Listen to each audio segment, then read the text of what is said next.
বসন্ত পঞ্চমীৰ দিনা জ্ঞানৰ দেৱী মা সৰস্বতীক পূজা কৰা হয়। মাঘ মাহৰ শুক্লপক্ষৰ পঞ্চম দিনা দেৱী সৰস্বতী আবিৰ্ভাৱ হৈছিল। সেয়েহে প্ৰতি বছৰে বসন্ত পঞ্চমীৰ দিনা সৰস্বতী পূজা কৰা হয়। এই দিনটোত দেৱী সৰস্বতীৰ বন্দনা, সৰস্বতী মন্ত্ৰ জাপ কৰি মা সৰস্বতীক সন্তুষ্ট কৰিব পাৰি। বসন্ত পঞ্চমীৰ দিনা মা সৰস্বতীৰ পূজা কৰিলে মা সৰস্বতীৰ আশীৰ্বাদ পোৱা যায় আৰু তেওঁৰ কৃপাত শিক্ষা, শিল্প, সংগীতৰ জগতত খ্যাতি আৰু গৌৰৱ অৰ্জন কৰিব পাৰি।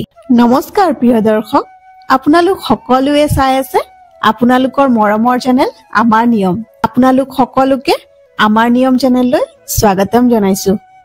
প্ৰিয় দৰ্শক, মাতৃ সৰস্বতী হৈছে জ্ঞানৰ দেৱী।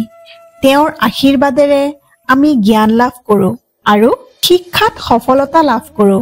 আপুনি যদি পঢ়াত দুৰ্বল, একাগ্ৰতাৰ অভাৱ, পঢ়া শুনাৰ পিছতো সফলতা নাপায়, পৰীক্ষাত ভাল নম্বৰ নাপায়, পঢ়া শুনাত সম্পূৰ্ণ কৰিও চাকৰি লাভ কৰিবলৈ সক্ষম নহয়, তেনেহলে এই সকলোবোৰ সমস্যা সমাধান কৰিবলৈ কোনবোৰ বাস্তু নিয়ম মানি চলিলে সফলতা অৰ্জন কৰিব আৰু লগতে সৰস্বতী পূজাৰ দিনা কোনবোৰ কাম ভুলতেও নকৰিব, এই সকলোখিনি আজিৰ এই ভিডিঅ'ত মই জনাবলৈ চেষ্টা কৰিম। আৰু এই ভিডিঅ'টোৰ শেষত মই এনে কিছুমান বস্তুৰ কথা কম, যিবোৰ বস্তু আপুনি মা সৰস্বতীক অৰ্জন কৰিলে আপোনাৰ সকলোবোৰ মনৰ ইচ্ছা পূৰণ হ'ব। প্ৰিয় দৰ্শক, মাতৃ সৰস্বতী হৈছে জ্ঞানৰ দেৱী। তেওঁৰ আশীৰ্বাদেৰে আমি জ্ঞান লাভ কৰো আৰু শিক্ষাত সফলতা লাভ কৰো। আপুনি যদি পঢ়াত দুৰ্বল, একাগ্ৰতাৰ অভাৱ, পঢ়া শুনাৰ পিছতো সফলতা নাপায়, পৰীক্ষাত ভাল নম্বৰ নাপায়, পঢ়া শুনা সম্পূৰ্ণ কৰিও চাকৰি লাভ কৰিবলৈ সক্ষম নহয়, তেনেহলে এই সকলোবোৰ সমস্যা সমাধান কৰিবলৈ আপুনি কোনবোৰ বাস্তু নিয়ম মানি চলিলে সফলতা অৰ্জন কৰিব আৰু লগতে সৰস্বতী পূজাৰ দিনা কোনবোৰ কাম ভুলতেও নকৰিব, এই সকলোখিনি আজি এই ভিডিঅ'ত মই আপোনালোকক জনাবলৈ চেষ্টা কৰিম। আৰু এই ভিডিঅ'টোৰ শেষত মই এনে কিছুমান বস্তুৰ কথা কম, যিবোৰ বস্তু আপুনি মা সৰস্বতীক অৰ্পণ কৰিলে আপোনাৰ সকলোবোৰ মনৰ ইচ্ছা পূৰণ হ'ব। প্ৰিয় দৰ্শক, পোনপ্ৰথমে মই কম কিছুমান বাস্তু নিয়মৰ কথা। সেইবোৰৰ ভিতৰত 1 নম্বৰ হৈছে আপোনাৰ ল'ৰা বা ছোৱালীজনীৰ পঢ়া টেবুলত মা সৰস্বতীৰ ছবি বা মূৰ্তি ৰাখক। পঢ়াৰ সময়ত মা সৰস্বতীৰ ছবি বা মূৰ্তি প্ৰতিদিনে তেওঁলোকৰ সন্মুখত থাকিব লাগে আৰু তেওঁলোকে চাব লাগে।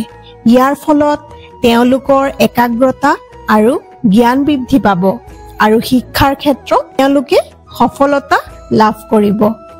2 নম্বৰ হৈছে আপোনাৰ ল'ৰা বা ছোৱালীজনী বা আপুনি যেতিয়া পঢ়িব পূব বা উত্তৰ দিশলৈ মুখ কৰি পঢ়িব।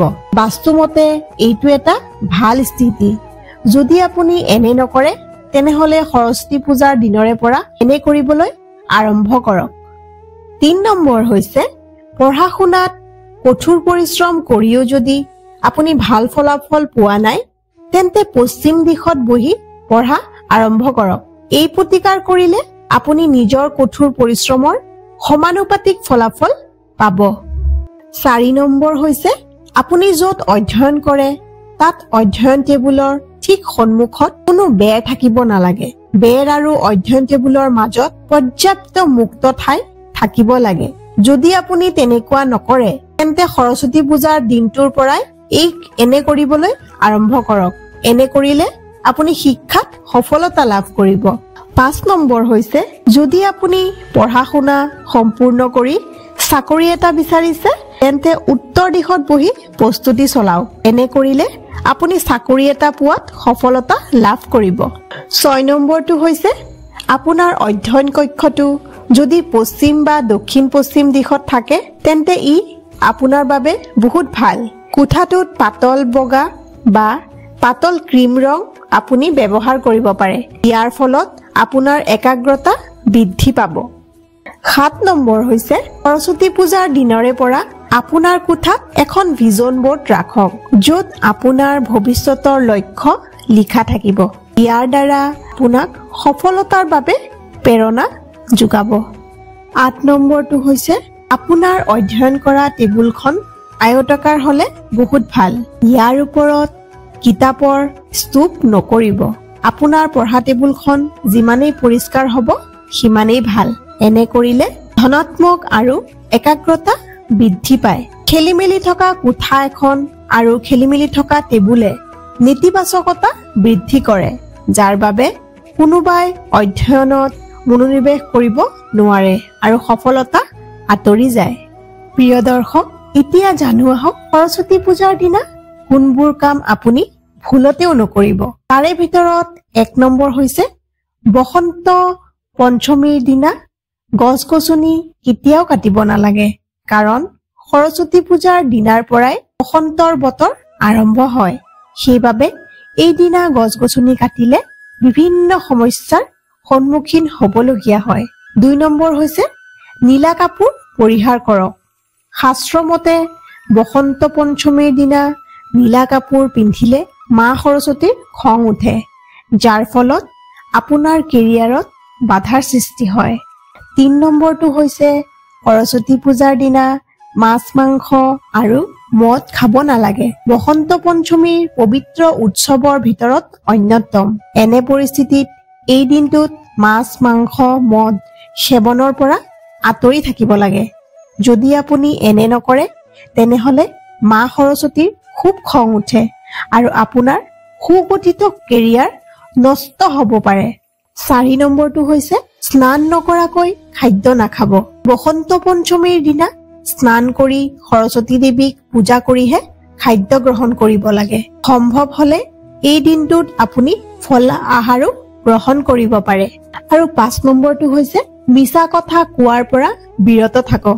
মা সৰস্বতীক বাগদেৱী বুলিও কোৱা হয়। এনে অৱস্থাত এই দিনটোত আকৌ মিছা কথা নকব, কাৰণ এই দিনটোত মা সৰস্বতীয়ে বাক্যৰ ওপৰত বাস কৰে আৰু মিছা কথা কলে বিভিন্ন সমস্যাৰ সন্মুখীন হ'বলগীয়া হয়। প্ৰিয় দৰ্শক, এতিয়া মই ভিডিঅ'ৰ আৰম্ভণিতে কোৱাৰ দৰে এনে কিছুমান সামগ্ৰীৰ কথা ক'ম, যিবোৰ সামগ্ৰী আপুনি সৰস্বতী পূজাৰ দিনা মা সৰস্বতীক অৰ্পণ কৰিলে আপুনি মা সৰস্বতীৰ আশীৰ্বাদ পাব আৰু আপোনাৰ সকলো মনৰ ইচ্ছা পূৰণ হ'ব। সেইকেইটা হৈছে 1 নম্বৰ, বসন্ত পঞ্চমীৰ দিনা পূজাৰ সময়ত হালধীয়া ৰঙৰ শাৰী বা হালধীয়া কাপোৰ দেৱী সৰস্বতীক অৰ্পণ কৰিব। 2 নম্বৰ হৈছে সৰস্বতী পূজাৰ দিনা মা সৰস্বতীক হালধীয়া ৰঙৰ ফুল আগবঢ়াব। 3 নম্বৰ হৈছে বসন্ত পঞ্চমীৰ দিনা যিকোনো হালধীয়া ৰঙৰ মিঠাই মা সৰস্বতীক আগবঢ়াব। 4 নম্বৰ হৈছে মা সৰস্বতী জ্ঞানৰ দেৱী, সেয়েহে বসন্ত পঞ্চমীৰ দিনা পূজাৰ সময়ত মা সৰস্বতীৰ চৰণত কিতাপ, কলম, পেঞ্চিল আদি আগবঢ়াব। আৰু 5 নম্বৰটো হৈছে বসন্ত পঞ্চমী উপলক্ষে বগা চন্দন বা হালধীয়া ৰং দেৱী সৰস্বতীক আগবঢ়াব। ইচ্ছা কৰিলে আপোনালোকে কেশৰৰ তিলকো লগাব পাৰে। এনে কৰিলে আপোনাৰ সকলোবোৰ মনস্কামনা পূৰণ হ'ব। প্ৰিয় দৰ্শক, আজিৰ ভিডিঅ'টো ইমানেই।